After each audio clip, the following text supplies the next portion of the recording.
Ada polisi!" teriak Mas Sigit. Saat itu Mas Sigit dengan kawan-kawannya sedang berpesta minuman keras dan bermain judi bersama di sebuah rumah kosong yang sudah lama tidak berpenghuni. Mas Sigit dan beberapa kawan-kawannya itu sudah biasa berkumpul bersama di rumah tua itu. Istilahnya ya udah menjadi markas mereka semua. Mas Sigit ini saat itu berusia 25 tahun. Sejak lulus SMA, dia emang udah nakal dan suka mabok-mabokan. Saat itu Mas Sigit dan kawan-kawannya memang sudah menjadi buronan polisi selama ini. Akan tetapi, Mas Sigit dan kawannya itu selalu bisa kabur. Malam itu, mereka semua mabuk berat dan minum banyak sekali. Tiba-tiba saja pihak kepolisian datang dan menggerebek mereka semua. Kala itu Mas Sigit sudah mengetahui lebih dulu kalau ada polisi. Karena Mas Sigit setengah sadar, nggak terlalu mabok, dan mendengar bunyi suara sirine polisi. Sedangkan beberapa yang lain masih tepar. Dan akhirnya Mas Sigit dan satu kawannya berhasil kabur. Kedelapan kawannya yang lain ditangkap polisi.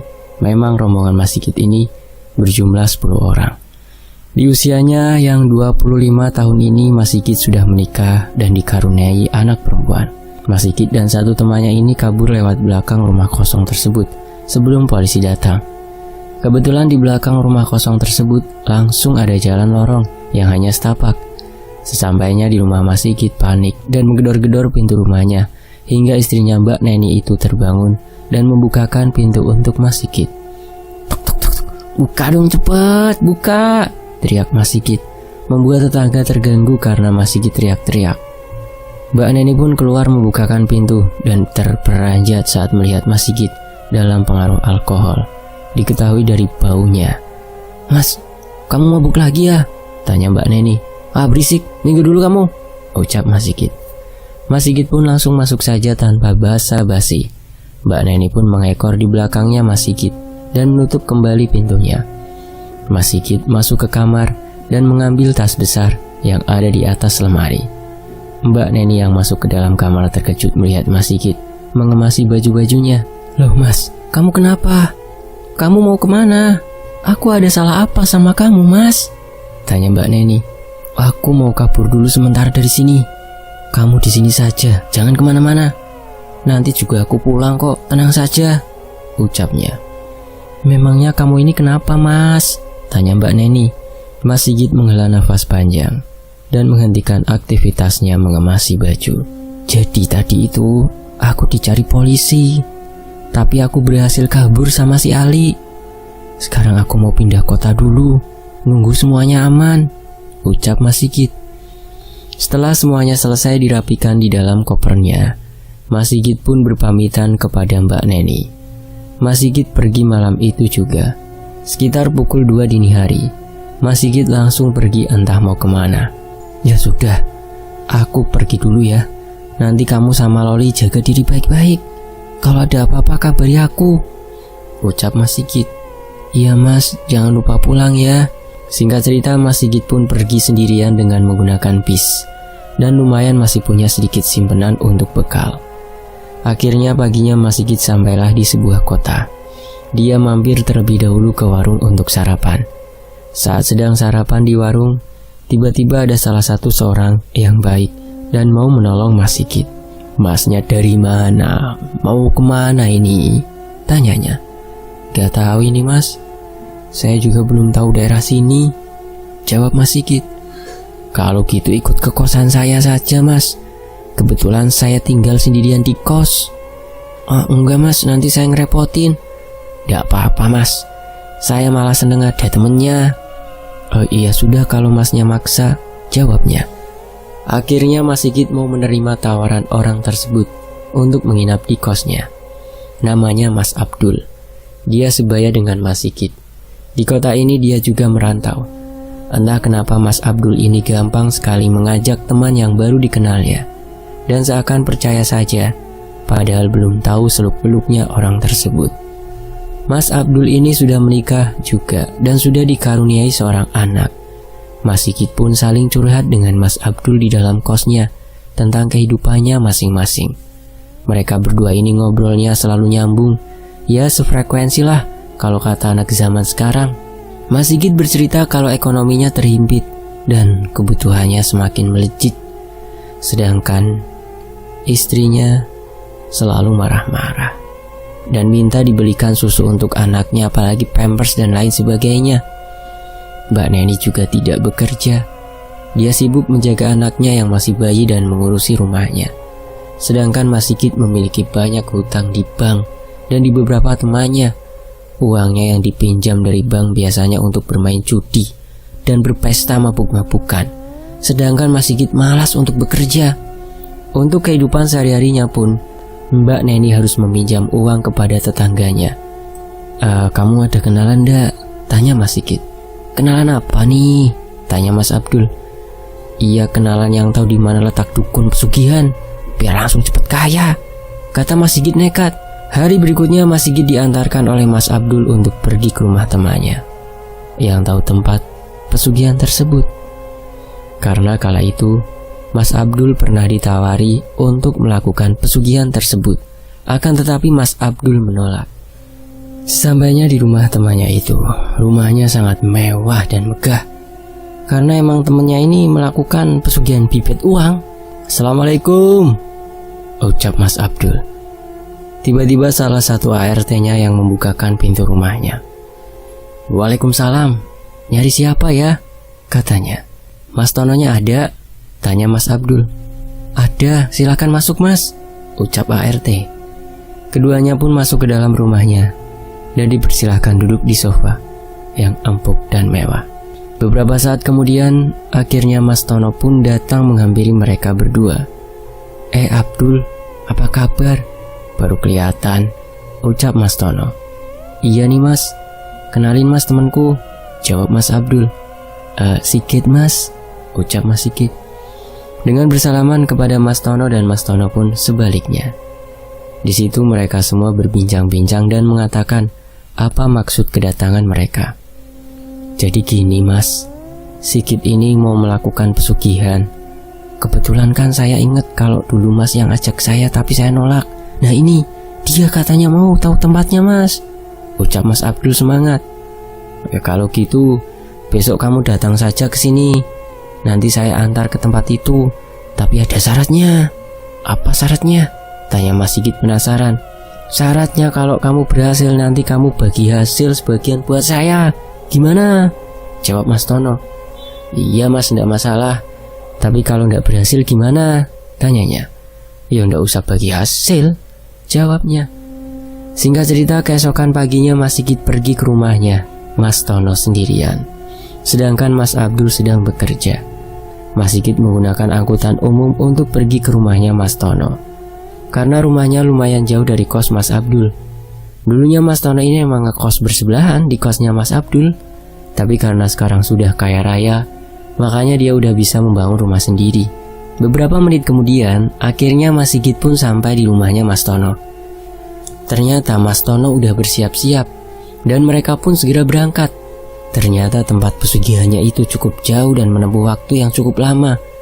Mereka saat itu berangkat pukul 9 pagi, sampai di tempat pesugihan tersebut sekitar jam 2 siang. Mas Sigit dan Mas Tono ini naik mobilnya Mas Tono untuk pergi ke tempat tersebut.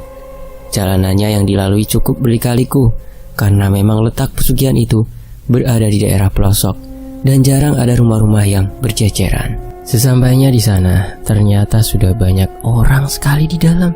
Mereka semua yang datang dari berbagai kota, dan maksud kedatangannya semua sama, pengen cepat sugih, punya banyak uang dan enggak capek dan tidak perlu bekerja. Ada juga katanya dari mereka sudah ada yang berhasil. Saat itu dia memiliki utang jumlahnya hingga 2 miliar. Karena sudah bingung harus mencari kemana lagi, akhirnya dia pun melakukan pesugihan uang pipit ini. Ada sekitar 10 orang lah terlihat dari depan. Mas Sigit dan Mas Tono pun menunggu di teras depan rumahnya, sambil menunggu giliran mereka memesan kopi terlebih dahulu. Di depan seberang jalan ada warung. Mereka juga mengisap batang rokoknya sampai habis. Jam demi jam sudah berganti, dan sebagian orang pun sudah ada yang meninggalkan tempat itu dan pulang. Sekitar jam 5 sore Mas Sigit gilirannya dipanggil untuk masuk ke dalam. Mas Sigit pun masuk ditemani Mas Tono. Terlihat sosok kakek tua yang usianya sudah sekitar 60 tahunan. Kakek itu sangat ramah kepada para pengunjungnya. Beliau biasa dipanggil dengan nama Mbah Garwo. Saat itu mereka saling bercengkrama dan Mbah Garwo mengatakan beberapa cara ritualnya dan juga menanyakan keyakinan Mas Sigit. "Kamu sudah siap untuk melakukan pesugihan ini? Apa sudah yakin?" cecar Mbah Garwo. "Yakin, Mbah. Saya sangat yakin. Karena kan saya banyak utang dan ekonomi saya sulit," ucap Mas Sigit. "Kalau gitu, nanti hari Kamis kamu datang ke sini lagi. Karena ritualnya akan dilakukan malam Jumat," ucap Mbah Garwo. Karena Mas Sigit penasaran dan masih ingin mengetahui lebih dalam, akhirnya dia menanyakan sesuatu kepada Mbah Garwo. "Maaf Mbah sebelumnya, apakah pesugihan ini menggunakan tumbal sebagai syaratnya?" tanya Mas Sigit. "Tidak, pesugihan uang pipit ini tidak menggunakan tumbal apapun," ucap Mbah Garwo. Akhirnya Mas Sigit dan Mas Tono pulang terlebih dahulu, dan beberapa hari kemudian mereka akan datang lagi ke Mbah Garwo. Saat itu dalam pikirannya Mas Sigit sudah kemana-mana. Dia menghayal kalau akan segera punya uang banyak dan bisa berfoya-foya tanpa memikirkan apapun. Hidupnya akan enak. Sesampainya di kosan Mas Sigit, saat itu sekitar pukul 10 malam, Mas Abdul juga kebetulan belum tidur. "Gimana tadi? Apakah sudah?" tanya Mas Abdul. "Belum Mas, nanti hari Kamis disuruh datang lagi ke sana," jawab Mas Sigit. Tiba-tiba terdengar suara getaran ponselnya yang ada di saku celananya. Drek. Mas Sigit pun mengangkat teleponnya. Ternyata panggilan masuk dari istrinya. "Halo, ada apa dek?" tanya Mas Sigit. "Mas, uang beli susu nggak ada. Loli nangis terus," ucap Mbak Neni. "Kamu pinjam dulu ke tetangga, nanti aku ganti," jawab Mas Sigit. "Sekarang kamu sudah kerja ya Mas?" tanya Mbak Neni. "Masih nyari kerjaan, udah doain saja ya," alasannya. Mas Sigit pun memutuskan sambungan teleponnya dan segera tidur karena sudah lelah perjalanan jauh. Singkat cerita, hari Kamis pun tiba. Mas Sigit seperti biasa datang ke rumahnya Mas Tono untuk minta diantar ke sana. Mas Tono pun sudah siap-siap dan mereka langsung berangkat dengan menggunakan mobil Mas Tono. Perjalanannya sama, mereka berangkat pukul 9 pagi dan sampai sana jam 2 siang. Sesampainya di rumahnya Mbah Garwo, terlihat ramai, sama seperti waktu pertama mereka datang ke sana. Kali ini orangnya sudah berbeda dan mungkin sama masih baru untuk melakukan pesugihan ini. Sebagian besar kebanyakan orang datang ke rumah Mbah Garwo yang punya masalah yang sama. Seperti biasa Mas Sigit dan Mas Tono menunggu di depan sambil menunggu giliran dipanggil. Akan tetapi karena mereka berdua lapar, akhirnya mereka mampir terlebih dahulu ke warung makan. Karena kebetulan selama di perjalanan mereka belum makan siang, Mas Sigit dan Mas Tono pun pergi ke warung seberang jalan dengan berjalan kaki. Mereka tahu kalau masih lama dipanggilnya, jadi nongkrong dulu di warung yang mereka mampir di waktu yang kemarin itu sama warungnya. Mas Sigit dan Mas Tono memesan nasi dengan lauk telur 2 porsi. Maksudnya Mas Sigit 1 porsi dan Mas Tono 1 porsi. Mereka juga memesan kopi. Saat itu Mas Sigit ditraktir oleh Mas Tono, jadi lumayanlah uangnya yang tinggal sedikit itu buat kebutuhan lain. Setelah selesai makan siang, mereka berdua kembali lagi ke rumahnya Mbah Garwo. Sekitar pukul 4 sore, sudah tinggal beberapa orang saja, karena sebagian sudah pulang. Mas Sigit dan Mas Tono pun akhirnya dipanggil untuk masuk. Mereka ikut bercengkrama dengan orang yang lain yang ada di dalam rumah Mbah Garwo. Singkat cerita, sekitar pukul 5 sore Mas Sigit diperintahkan oleh Mbah Garwo untuk membeli 3 lilin dan korek api terlebih dahulu di warung depan. Akhirnya Mas Sigit pun pergi ke warung itu sendirian, sedangkan Mas Tono menunggu di dalam. Beberapa saat kemudian akhirnya Mas Sigit kembali dengan membawa 3 lilin dan korek api. "Nanti kamu masuk sekitar jam 6 kurang ya," ucap Mbah Garwo. Mas Sigit pun hanya mengangguk mendengar ucapan dari Mbah Garwo. Sekitar pukul 6 kurang, Mas Sigit pun diantar masuk oleh Mbah Garwo ke sebuah tempat untuk melakukan ritual. Di dalam tempat itu terdapat tempat lilin dan beberapa sesajen seperti kemenyan, kembang 7 rupa, pisang, kelapa, ubi. Tempat itu sangat gelap tanpa penerangan lampu apapun, dan di temboknya tertutup oleh kain hitam. Kamu nanti nyalakan lilin ini pukul 6 tepat. Nyalakan, dan jangan sampai lilin itu habis atau mati. Kalau sekiranya mau habis, kamu tambah lagi di atasnya. Pokoknya jangan sampai mati, ucapnya. Iya mbah, saya mengerti. Dan jangan sampai kamu tidur atau ketiduran. Itu tidak boleh, kamu harus fokus. Kalau mau buang air nggak apa-apa, buang air, nanti lanjut lagi, ucap Mbah Garwo. Mas Sigit pun hanya bisa mengangguk, menjawab pertanyaan dari Mbah Garwo. Kemudian Mbah Garwo memberikan secari kertas yang isinya mantra. Kata Mbah Garwo, bacakan mantra itu dari jam 6 malam sampai jam 6 pagi. Paham? Baca terus, jangan sampai putus. Beberapa saat kemudian, Mbah Garwo meninggalkan Mas Sigit sendirian di tempat ritual tersebut. Tepat pukul 6 malam, Mas Sigit mulai membacakan mantra ritualnya. Mas Sigit sangat khusyuk dengan duduk bersila dan dengan penerangan lilin. Saat melihat lilinnya itu akan habis, Mas Sigit pun mengganti lilinnya kembali. Tiba-tiba Mas Sigit kebelet pipis. Akhirnya Mas Sigit pun ke toilet terlebih dahulu. Sesaat setelah buang air, Mas Sigit kembali lagi dan membaca ritualnya. Sekitar pukul 12 malam, tiba-tiba saja Mas Sigit sangat ngantuk. Dan tanpa sengaja, Mas Sigit ketiduran dalam keadaan masih duduk bersila. Sekitar 20 menit Mas Sigit terperanjat. Akhirnya dia pun pergi ke toilet untuk membasuh mukanya supaya tidak mengantuk lagi. Mas Sigit pun merapalkan kembali mantranya. Singkat cerita, tak terasa sudah di lilin yang ketiga dan sebentar lagi habis padam. Namun tiba-tiba saja Mbah Garwo datang di saat lilin itu mau padam. Sudah selesai, kamu boleh keluar. Iya mbah, jawabnya singkat. Mas Sigit pun keluar dari tempat itu dan lalu Mbah Garwo memerintahkan Mas Sigit masuk ke dalam suatu kamar ruangan rahasia. Mas Sigit pun diantar masuk ke dalam oleh Mbah Garwo. Sebelum Mbah Garwo meninggalkan Mas Sigit, Mbah Garwo mengatakan sesuatu terlebih dahulu kepada Mas Sigit. Nanti kamu jangan pernah menghadap ke belakang ataupun lari, duduk saja diam, ucap Mbah Garwo. Lalu Mbah Garwo memberikan secari kertas untuk nanti dirapalkan di kamar tersebut. Ruangan kamar tersebut sangat luas dan juga kasurnya juga sangat besar sekali. Tidak wajar dari kasur biasanya. Di dalam kamar tersebut juga terdapat kolam renang yang luas. Mas Sigit duduk bersila menghadap ke arah tembok dan Mbah Garwo menutup rapat pintu dan dikunci, lalu meninggalkan Mas Sigit sendirian di dalam kamar. Saat itu sebenarnya Mas Sigit takut. Tubuhnya pun mulai merinding saat Mas Sigit sedang merapalkan mantranya. Beberapa saat kemudian, tiba-tiba terdengar suara tapakan kaki sekitar 4 kali. Puk puk puk puk.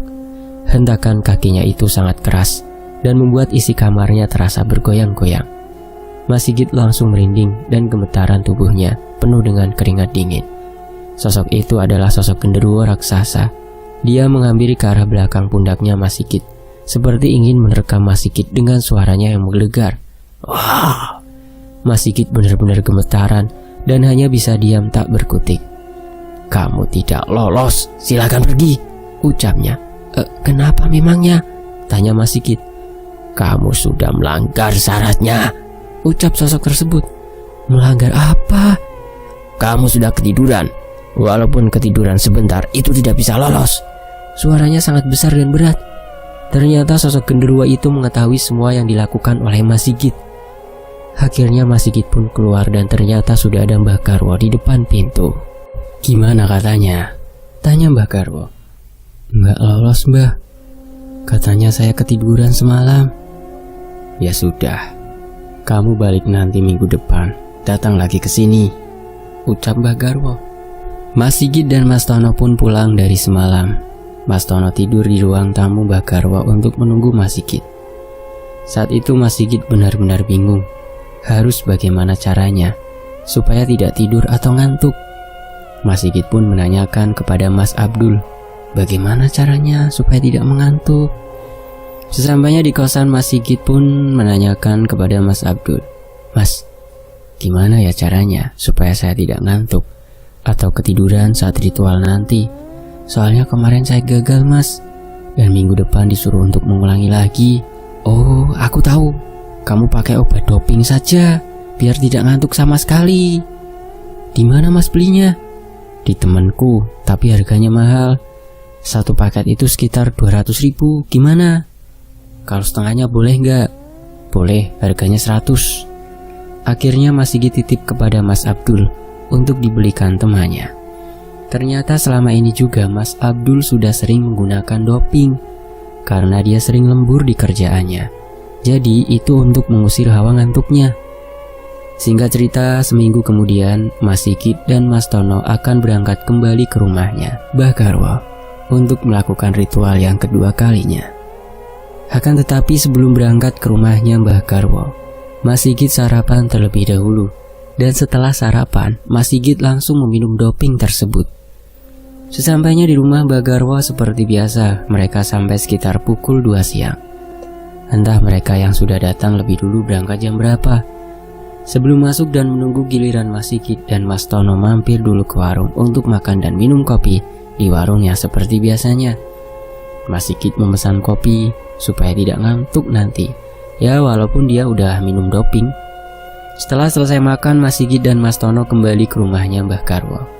Seperti biasa, menunggu giliran untuk dipanggil masuk. Mas Sigit dan Mas Tono pun menunggu di depan teras rumahnya. Sekitar jam 5 sore, Mas Sigit masuk bersama dengan Mas Tono. "Kamu sudah siap? Sudah tidak ngantuk lagi?" tanya Mbah Garwo. "Siap, Mbah," jawabnya singkat. Mas Sigit pun langsung mempersiapkan dirinya untuk masuk. "Udah beli syaratnya belum?" tanya Mbah Garwo. "Oh iya Mbah, lupa. Saya beli dulu Mbah," kata Mas Sigit. "Ya sudah, sana cepat."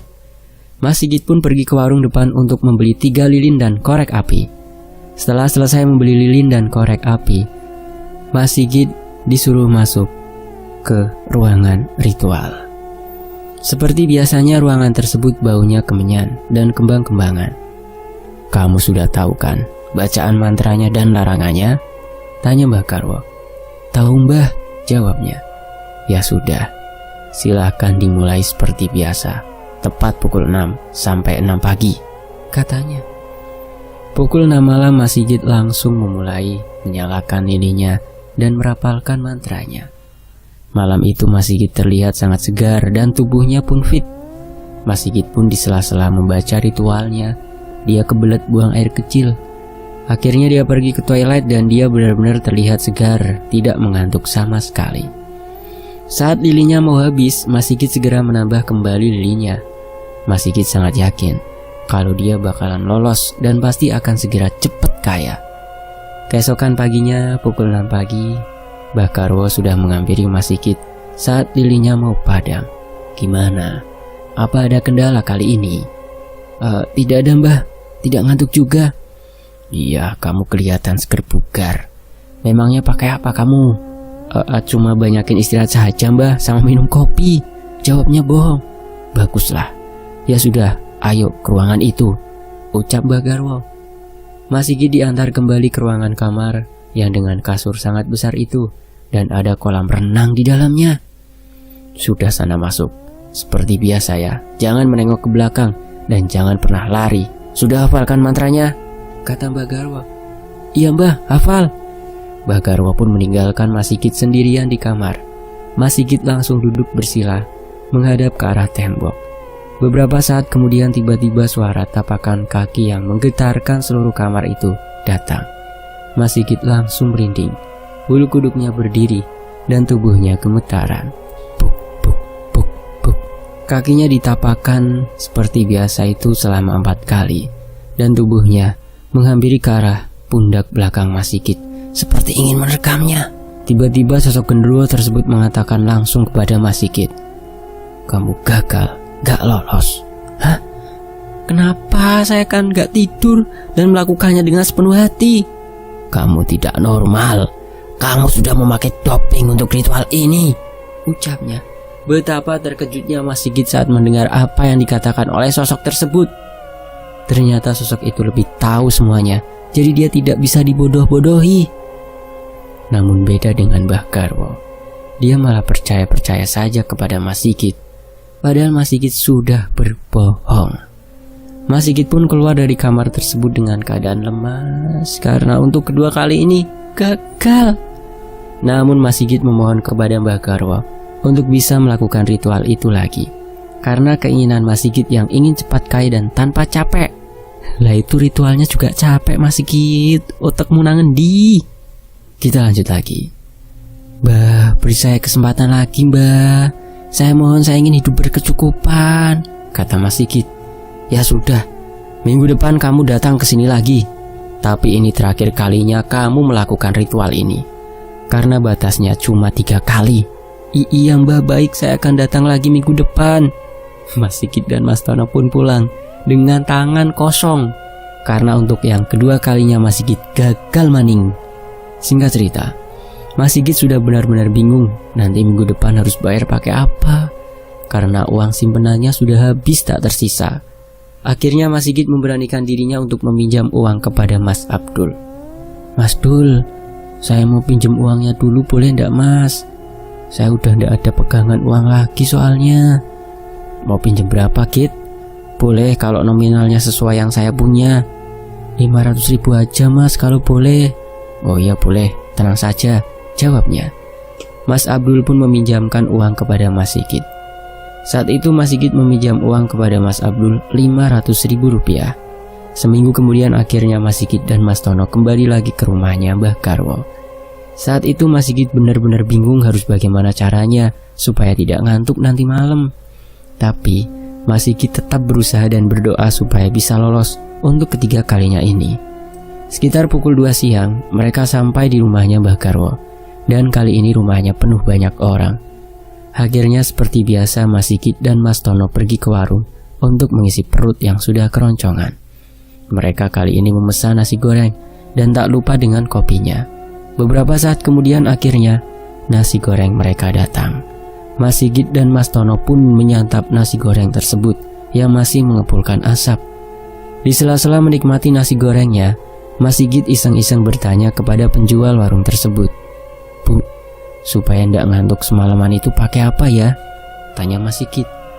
Oh itu gampang Mas, caranya mudah sekali. Ndak usah pakai uang, gratis, nanti dari saya. Nanti saya buatkan masnya, lanjut makan saja dulu ya, ucap bu penjual cepat. Akhirnya Mas Sigit melanjutkan kembali makannya dan beberapa saat kemudian Mas Sigit menanyakan kembali kepada penjual warung makan tersebut. Bu, gimana caranya? Ya tunggu Mas, saya buatkan lebih dulu. Mas Sigit pun melihat caranya. Ternyata hanya dengan air hangat segelas besar dan 2 sendok garam, lalu dilarutkan bersama dengan diaduk sampai merata. Ini Mas silakan diminum dan dihabiskan. Air garam saja Bu? Iya, sudah banyak orang yang akan melakukan ritual di Mbah Garwo minum air garam itu dan berhasil. Akhirnya Mas Sigit pun menuruti saja apa yang dikatakan oleh penjual tersebut. Mas Sigit langsung meneguknya tanpa tersisa. Rasanya sangat asin, namun Mas Sigit mencoba untuk menghabiskan. Ternyata selama ini sudah banyak pasien Mbah Garwo yang meminta bantuan kepada bu penjual warung dengan meminum air hangat dicampur 2 sendok garam yang dilarutkan. Sebelum menuju ke rumahnya Mbah Garwo, Mas Sigit membeli bahan-bahannya terlebih dahulu sebelum disuruh oleh Mbah Garwo, yaitu beli lilin dan korek api di warung tersebut. Sekitar pukul 5 sore seperti biasa Mas Sigit dan Mas Tono kembali ke rumahnya Mbah Garwo. Rumahnya sudah terlihat sepi. Kapan nih Mbah saya masuknya? Tanya Mas Sigit yang tak sabar. Nanti seperti biasanya, jam 6 kurang. Singkat cerita sudah jam 6 kurang Mbah Garwo pun memerintahkan kepada Mas Sigit untuk segera masuk ke dalam ruangan. Sudah waktunya ini, kamu sana masuk. Bahan-bahannya sudah disiapkan kan? Seperti biasa. Sudah Mbah, ini aman. Sudah paham semuanya kan ya? Mas Sigit pun menganggukkan kepalanya pertanda paham. Mas Sigit pun masuk ke dalam ruangan ritual pertamanya. Saat itu Mas Sigit merasa pede karena dia sudah meminum air garam yang dipercaya tidak akan ngantuk. Akhirnya Mas Sigit pun mulai duduk bersila menghadap ke arah sesajen dan dia juga mulai menyalakan lilinnya dengan menggunakan korek api. Mas Sigit mulai merapalkan mantra tepat di pukul 6 malam. Mas Sigit dengan khusyuknya dia merapalkan mantranya dan mulutnya berkomat kamit. Sekitar pukul 9 malam, Mas Sigit merasa ingin buang air kecil. Akhirnya dia menghentikan sejenak mantranya dan pergi ke kamar mandi untuk buang air kecil dan juga cuci muka supaya tidak mengantuk. Setelah selesai buang air dan cuci muka, Mas Sigit kembali lagi ke ruangan tersebut. Dia duduk bersila kembali dan merapalkan mantranya dengan khusyuk. Saat itu lilin sudah mau habis. Mas Sigit dengan sigap menambah kembali lilinnya yang mau padam tersebut. Malam itu benar-benar Mas Sigit tidak merasa ngantuk dan benar-benar seger. Mas Sigit pun percaya dengan air hangat yang dicampur garam itu memang berhasil. Setelah lilin itu tinggal sedikit dan sudah mau padam, hanya terlihat sumbu tali yang ada di dalam lilin tersebut. Tiba-tiba Mbah Garwo kembali datang ke ruangan tersebut, seakan dia itu tahu kalau lilinnya sudah mau padam. Seperti biasa, Mbah Garwo menanyakan kepada Mas Sigit tentang ritualnya malam ini. Gimana? Ada kendala atau gangguan tidak? Tidak Mbah, aman. Tidak ngantuk? Mas Sigit menjawab dengan menggeleng-gelengkan kepalanya. Ya sudah, kalau gitu kita ke kamar itu lagi. Di saat Mas Sigit sedang melakukan ritual pertamanya untuk ketiga kalinya, dia selalu merasa gemetaran. Keringatnya bercucuran dan hawa dingin merasuk ke dalam tubuhnya, sehingga Mas Sigit setiap sedang melakukan ritual merasakan merinding pada tubuhnya. Bahkan di dalam ruangan ritual pertamanya tersebut, setiap jam 12 malam, kain hitam yang menempel pada dinding itu selalu saja bergerak-gerak sendiri. Padahal tidak ada angin yang datang. Pernah juga Mas Sigit mendengar ada suara benda jatuh dari atas. Namun Mas Sigit tidak menghiraukan. Hal itu dia masih tetap fokus, duduk bersila dan merapalkan mantranya. Karena sebelumnya Mas Sigit sudah diberitahu oleh Mbah Garwo, kalau ada sesuatu yang mengganggu atau suara-suara yang berdatangan, jangan pernah goyah dan hiraukan. Harus tetap fokus merapalkan mantranya. Singkat cerita, Mas Sigit diantar lagi oleh Mbah Garwo untuk ke kamar dengan kasur yang berukuran besar, tinggi dan ada kolam renangnya. Sudah siap kan? Sudah Mbah. Ya sudah, sana masuk seperti biasa. Jangan menengok ke arah belakang. Dan jangan mencoba lari atau berpindah tempat. Iya Mbah, saya selalu ingat itu. Ini kan juga bukan pertama kalinya Mbah. Jadi saya sudah paham. Mantranya jangan salah. Masih hafal nggak? Masih Mbah. Mas Sigit pun masuk ke dalam kamar itu dan duduk menghadap ke arah tembok. Seperti biasanya, rasa deg-degan dan merinding muncul. Mas Sigit mulai merapalkan mantranya dan tiba-tiba terdengar suara tapakan kaki yang seperti biasanya sebanyak 4 kali. Puk, puk, puk, puk. Mas Sigit mulai gemetaran saat sosok itu datang menghampirinya. Sosok itu berada tepat di belakang tubuhnya seperti akan menerkam Mas Sigit. Seketika Mas Sigit pun merinding, bulu kuduknya berdiri tegak dan sosok itu berbicara. Kali ini sudah waktunya kamu lolos. Terima kasih Tuhan, jawab Sigit. Tapi ada syaratnya. Syarat? Apa syaratnya? Nanti juga kamu tahu kalau sudah keluar dari sini, karena dia yang akan menjelaskannya, ucap sosok itu. Setelah selesai, Mas Sigit sudah disusul oleh Mbah Garwo. Mas Sigit pun keluar dari kamar tersebut. Gimana? Lolos Mbah katanya, tapi katanya ada syaratnya jika saya mau mendapat pesugihan uang bibit ini. Tapi syaratnya belum dikasih tahu kepada saya, ucap Mas Sigit. Syaratnya kamu harus membeli buah-buahan seperti pisang dari yang berukuran kecil, sedang, sampai yang besar. Terus juga dengan kelapa yang muda, serta yang tua, dan kembang-kembangan 7 rupa, ucap Mbah Garwo. Tapi kalau kamu juga mau lewat saya juga boleh, tapi kamu harus bayar sebanyak 300.000, ucap Mbah Garwo. Kalau gitu saya bayar langsung saja ya Mbah, pakai uang ini, 300.000, ucap Mas Sigit. Ya boleh. Kebetulan saat itu Mas Sigit masih punya uang simpanan yang cukup untuk membayar kepada Mbah Garwo. Ini Mbah uangnya 300.000, ucap Mas Sigit dengan memberikan uang 300.000 kepada Mbah Garwo. Lalu Mbah Garwo langsung masuk ke dalam dan ternyata dia sudah menyiapkan seluruhnya dari dalam rumahnya. Sudah ada sesajen, kembang-kembangan, kelapa dan pisang yang berukuran kecil sampai yang besar. Sesajen itu diletakkan di dalam ruangan yang saat itu untuk ritual pertamanya Mas Sigit. Saat itu Mas Sigit dan Mas Tono menunggu dari luar. Sedangkan Mbah Garwo, dia melakukan ritual entah apa. Dan sekitar 1 jam Mbah Garwo tidak kembali juga. Beberapa saat kemudian Mbah Garwo datang menghampiri ke arahnya Mas Sigit dan Mas Tono. Jadi gini, jika kamu mau melanjutkan pesugihan ini, kamu harus menerima syarat yang dipinta oleh sosok tersebut, ucap Mbah Garwo. Syaratnya apa lagi, Mbah? Syaratnya jika kamu mau mendapatkan pesugihan uang bibit ini, kamu harus mau jika nanti kamu diberikan koreng yang sangat gatal. Jelas Mbah Garwo. Koreng, Mbah? Gimana? Tanyanya. Koreng itu akan berbentuk bulat seperti uang koin berada di lehermu. Dan jangan sampai kamu menutupinya. Kalau kamu tutupi, uang itu tidak bisa bekerja. Jelas Mbah Garwo. Mendengar apa yang dikatakan oleh Mbah Garwo membuat Mas Sigit berpikir kembali.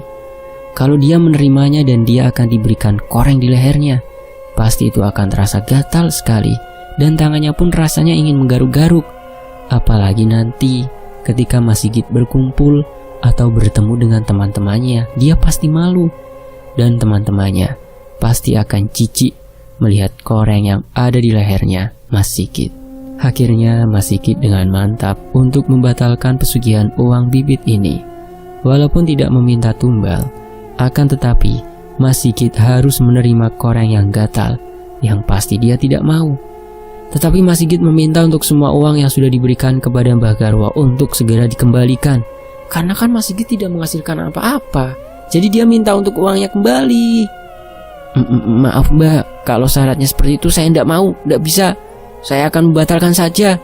Tapi saya mau uang yang sudah saya berikan kepada Mbak segera dikembalikan, Mbah, ucap Mas Sigit. Ya tidak bisa, ini sudah menjadi hak saya. Pokoknya saya mau dikembalikan, Mbah. Itu uang simpanan saya satu-satunya, Mbah. Mendengar apa yang dikatakan oleh Mas Sigit, akhirnya Mbah Garwo pun mengalah dan akan membalikan semua uangnya Mas Sigit. Uangmu ada berapa di saya? Tanya Mbah Garwo. 3 juta, Mbah, jawab Mas Sigit. Ya sudah, ini saya akan berikan kamu uang 50.000. Nanti kamu belikan apa saja sampai habis dalam waktu beberapa menit saja. Sisa uang itu akan hilang, ucap Mbah Garwo. Lalu uang 50.000 tersebut dimasukkan ke dalam amplop putih, lalu diberikan kepada Mas Sigit. Loh kok cuma 50.000 saja, Mbah? Saya kan maunya uang kembali 3 juta pas, ucap Mas Sigit. Lakukan saja apa yang tadi saya katakan kepada kamu. Memang begitu cara kerjanya uang bibit, jelas Mbah Garwo.